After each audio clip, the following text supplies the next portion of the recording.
What is your team hearing in particular about this?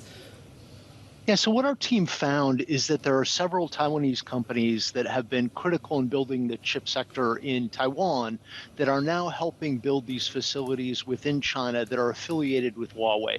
Our earlier reporting showed that there are several different locations where Huawei has affiliated companies that are building chip facilities in and around Shenzhen in particular. And our investigation found that there are several Taiwanese companies that have been critical to the chip industry in the past that are helping with some of these facilities. So these are companies including Topco Scientific, L&K Engineering, United Integrated Services. These are relatively small companies, but they have been very integral to building what is really the most powerful semiconductor industry in the world in Taiwan. And now they're helping Huawei. That's controversial for a couple of different reasons. First of all, Huawei's been blacklisted by the U.S. government, and many companies are not supposed to be helping them. And also, there are rising tensions between China and Taiwan. China has been menacing Taiwan in a number of different ways. So it's unusual to have these Taiwanese companies actually helping Huawei in this very, very critical, strategically important industry.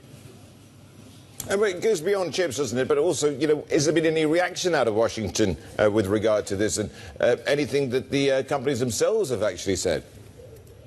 Well, the companies have said that many of the companies have said that they are working with these companies at this point, but they're not violating U.S. sanctions. They're not violating things because they're working on parts of the facilities that are not strategically important. For example, they're working on systems like the wastewater systems and things that Topco in particular said that they're working on a wastewater system at one of the plants that's affiliated here. So that may not fall exactly under the U.S. sanctions. We talked with some experts about what exactly would be barred under the U.S. sanctions, and it's not clear at this point. It's hard to tell from the information that we have what would be allowed and what wouldn't be allowed.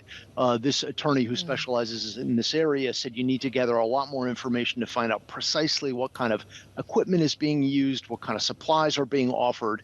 Washington, this is the first time this is being reported, so we haven't heard reaction out of Washington, but there are some voices in Taiwan who are quite upset about this. They feel like at a time, again, of rising tensions between China and Taiwan, these Taiwanese companies should not be prioritizing their own profits, their own revenue over the security of the island. Right, and I was going to get to that question, Peter. In fact, the voices within Taiwan that you mentioned, are these in the private sector? Have we heard from Taiwan officials about our reporting here? Yeah, a couple of things. These are academics now who are criticizing the work of these companies. They're concerned about the security of Taiwan. We also spoke with the Taiwanese government about that and asked them about this. They said that they are looking into this after our reporting uncovered that these firms are working in this area. So they're beginning to probe into exactly what's going on with these companies. We haven't heard the results of that. This is very early in the reporting process.